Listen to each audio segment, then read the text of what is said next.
Septembre 2001. Sylvie Paquin donne naissance à une belle fille en santé. La vie s'annonce belle pour ce premier enfant, mais 3 ans plus tard, contre toute attente, tout va basculer. C'était une chose à la fois. Commencer par des infections urinaires. Après ça, elle s'est mis à engraisser. Après, elle s'est mis à faire de la fièvre. À chaque fois qu'on allait à l'hôpital, il y avait quelque chose qui sortait de nouveau. Toujours, toujours, toujours. Ça a été sur une période d'1 an et demi où il y a toujours un symptôme de plus qui sortait. On a essayé toutes les maladies qui étaient communes parce qu'on pensait que c'était ça, mais c'était pas ça. C'est ainsi qu'il aura fallu investiguer le mystère plus à fond afin de comprendre ce revirement inattendu dans la condition d'Audrey. Il a fallu qu'Audrey passe tous les tests inimaginables, toutes les maladies qui pouvaient traverser la tête d'un médecin, d'un chercheur, d'un neurologue, parce qu'elle a tellement de médecins dans son dossier. Ça a été très long, jusqu'à temps qu'on se dise, bien c'est ça, c'est une dysfonction hypothalamique qui est là.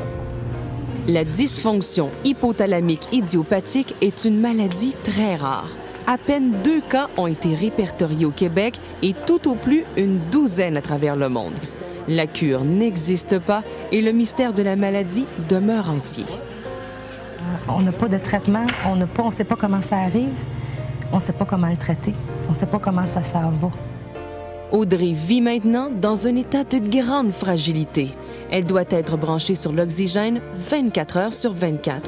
Les rechutes, souvent inexpliquées, sont nombreuses. Sa vie et celle de sa mère oscillent entre sa résidence de Beauharnois et le CHUS. Je suis plus souvent à l'hôpital que je suis à la maison.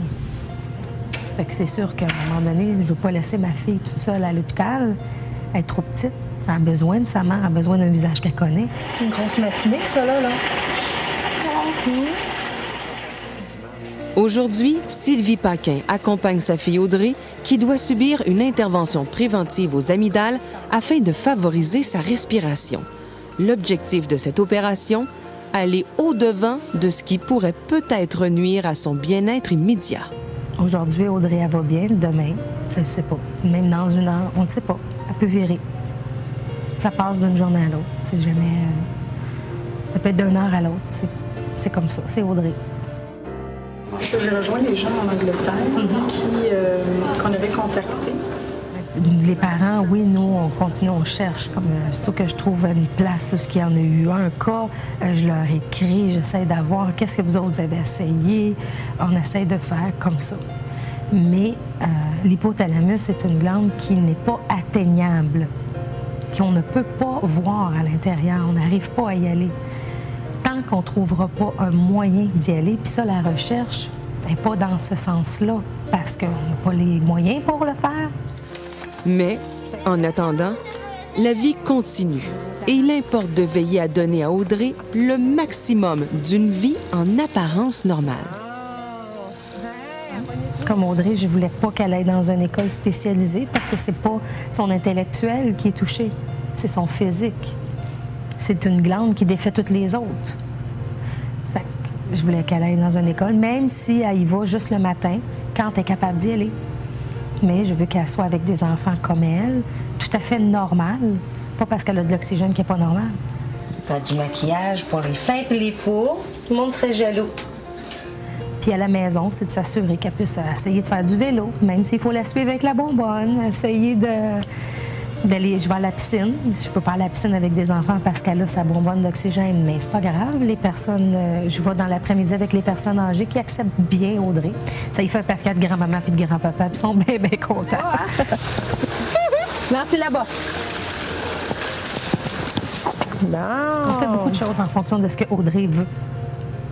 Je veux qu'elle ait le plus de souvenirs dans sa tête que possible. Je veux pas qu'elle ait rien fait. À l'instar de sa fille, Sylvie Paquin fait preuve d'un grand courage dans ce scénario de vie qu'elle n'avait pas imaginé en donnant naissance à Audrey en septembre 2001. Le soutien constant de l'équipe du CHUS constitue pour elle un pilier indéniable. Mais il vient des moments où la solide maman devient bien fragile. Quand elle vient de s'en sortir, là, puis là, tu fais comme « Merci mon Dieu, tu me donnes encore du temps, là. » C'est dur. Là, j'éclate. Mais j'ai le faire dehors. Puis ici, je suis loin de chez nous, fait que je crée tout seul.